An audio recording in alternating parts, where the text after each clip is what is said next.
I wasn't supposed to open the door. But when you hear a voice that sounds exactly like your dead brother begging to be let in, what would you do? Who is it? It's me. You know it's me. Let me in. The voice was perfect. The same crack in the tone, the same way he used to drag out the word me.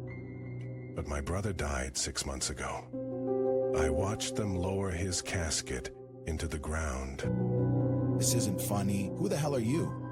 You left me out here, man. You let it happen. Now open the door. My hands shook. The doorknob felt colder than ice. Don't. I spun around. My girlfriend stood at the top of the stairs, her face pale.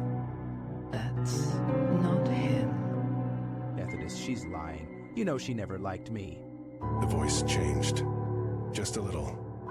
Something darker underneath. How do you know about that? Because whatever's out there, it's not human. The knocking started, slow at first, then faster, harder. The wood of the door groaned. You really gonna leave me out here? After everything? The locks began to turn by themselves. No. The door creaked open, just an inch. A freezing wind rushed in. Too late. And then the screaming started. It's in here. The lights flickered. Shadows stretched too long, too wrong. Something moved in the corner of my eye, fast, like a spider skittering across the ceiling. Wait. Everywhere. The air smelled like wet earth and rotting meat, the kind of smell that sticks to the back of your throat. You should have let me in when I asked. His voice wasn't coming from the door anymore. It was right behind me. No. In a turn, Too late. his face was my brother's face, but his smile was all teeth. Too many teeth. Run. We bolted up the stairs. The wood groaned under us like something was climbing up from below. You can't hide from me. The bedroom door slammed shut behind us. My girlfriend fumbled with her phone. No signal. Nothing. And now we jump. The window was our only way out. But when I looked down, the ground wasn't there. Just black. Endless black. Don't do it. His hands grabbed my shoulders. Cold. Too strong. Let go. Then the lights went out, Now you'll stay. and in the dark, something started laughing. It's playing with us. The darkness pulsed. Something wet dripped onto my face. Blood? No. Thicker. Like oil. You always were afraid of the dark. His breath smelled like an opened grave. I swung blindly.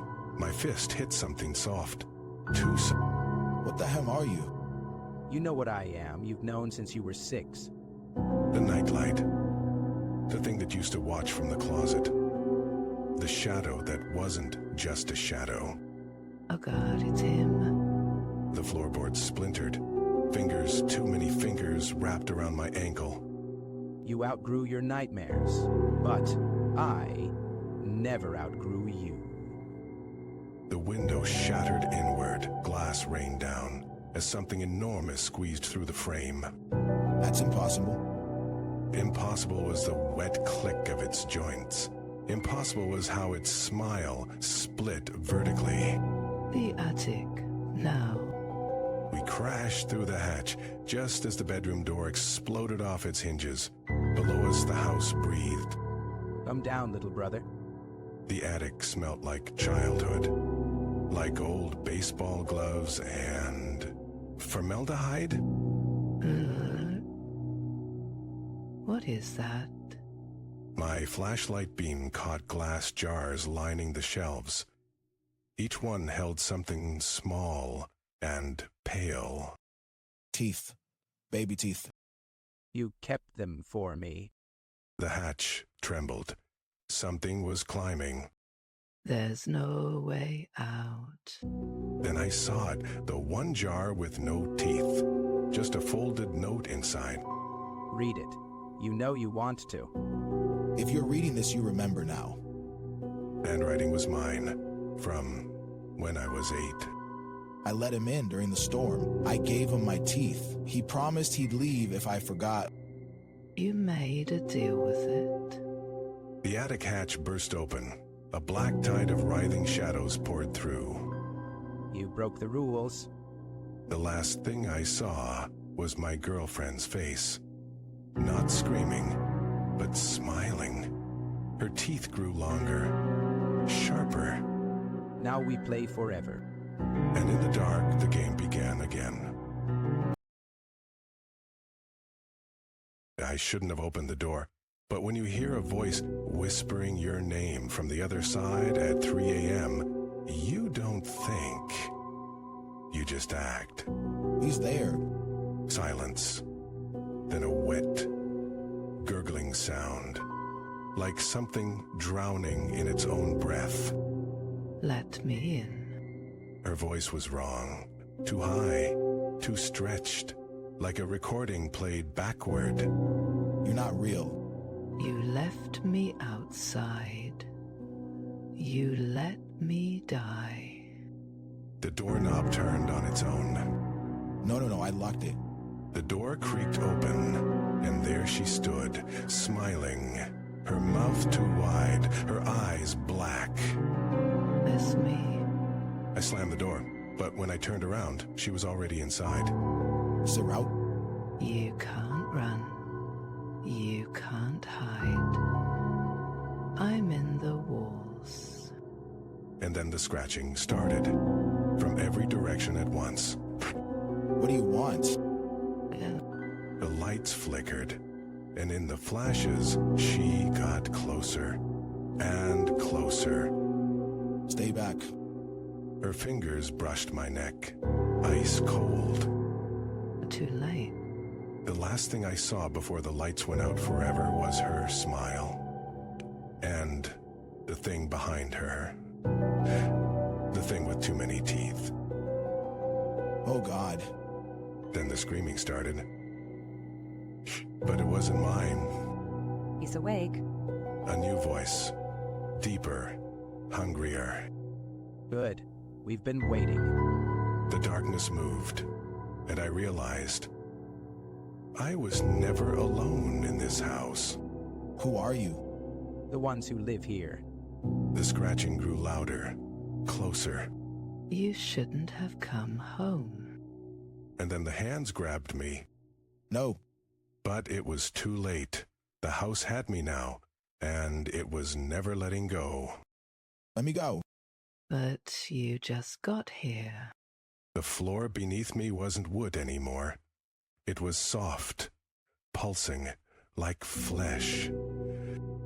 You should have listened when we told you to leave. I didn't hear anything. Oh, but you did. Every night. The whispers, the scratching. You ignored them. A door at the end of the hallway swung open. Inside, something moved. Something big. What is that? A landlord. A low, wet growl rumbled from the darkness. Then, a voice. Too deep, too broken. Rent due. I don't. Not money. The thing in the room stepped forward. Its skin peeled back like old wallpaper, revealing rows of jagged teeth. What does it want? A new tenant. The walls around me started bleeding. Thick, black liquid dripped from the ceiling. You'll stay here forever, like the others. Behind me, shadows shifted. Figures emerged. Dozens of them, all staring, all smiling. Too late. The house always wins. The thing lunged, and as its jaws closed around me, I heard the whispers again. Welcome home. It wants you to see first. The walls peeled back like skin, and I saw them. People, or what used to be people fused into the house, their mouths sewn shut with black thread, their eyes wide, pleading. They didn't pay rent either. What do you want? You already gave it to us. My arm burned. I looked down. My skin was splitting open. Not bleeding, just unzipping. Something moved inside. The house is hungry. The thing finally dropped me. I scrambled back, but the floor grabbed me. Fingers of wet wood wrapped around my ankles. Shh. It's easier if you don't fight. The ceiling sagged. A thick, black drop landed on my forehead and burrowed in. Too late. The eggs always hatch fast. My vision blurred. The walls breathed. The people in them started screaming, muffled, horrible. Now you'll be home forever. The last thing I felt, something moving behind my eyes. Sweet dreams.